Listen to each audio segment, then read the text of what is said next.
What is up, YouTube? Welcome to my YouTube channel, and as you can tell by my face, I am super psyched. You know why? You know why? Apple just came up with the 2018 MacBook Pro lineup. That is why. So let's go ahead and check all the specs out. Starting with the 13-inch model, well, it gets a quad-core processor, starts at 2.3 GHz, and gets a turbo boost all the way up to 4.5 GHz if you max out the Apple MacBook Pro 13-inch to its max specs.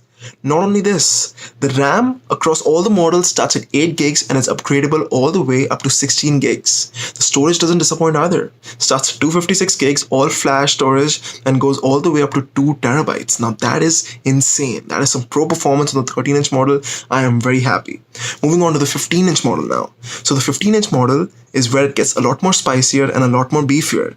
It gets a 6-core processor across the border, meaning in both the variants it gets a 6-core processor. Now that is huge.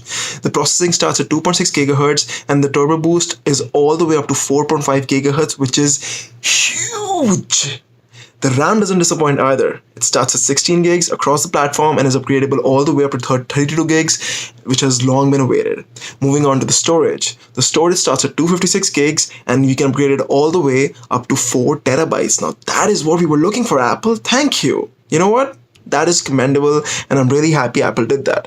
Now, thing with the display, we were all looking forward to a 4K display because of things like because Dell has done it, HP has done it, and we also have a 5K iMac, but the display is still the same.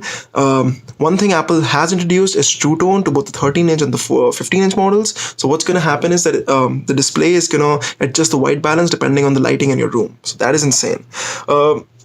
I frankly think that the MacBook Pros have really seen a big spec jump, and I would have really liked to see a change in the bezels on the MacBook Pros, because we're all moving towards thinner bezels. We're all moving towards legit, like, phones are letting go of all the bezels altogether. We've also seen some phones with no bezels whatsoever, things coming out from the top and the bottom and tech going everywhere. So I was expecting it, but it's fine. I'm ready to wait for another year. I think me personally, I'm gonna go for the 15-inch model because of the 6-core processor and the RAM being upgradable all the way to 32 gigs, and because of there being a dedicated graphics card. It gets a dedicated graphics card which has 4 gigs of memory, whereas a 13-inch model still has a integrated graphics card. I would have liked to see a dedicated graphics card, but it is fine. I'm ready to wait when it comes. So thank you guys for watching this video. Hope you guys liked it. Stay tuned for more because this is where it's at. Peace.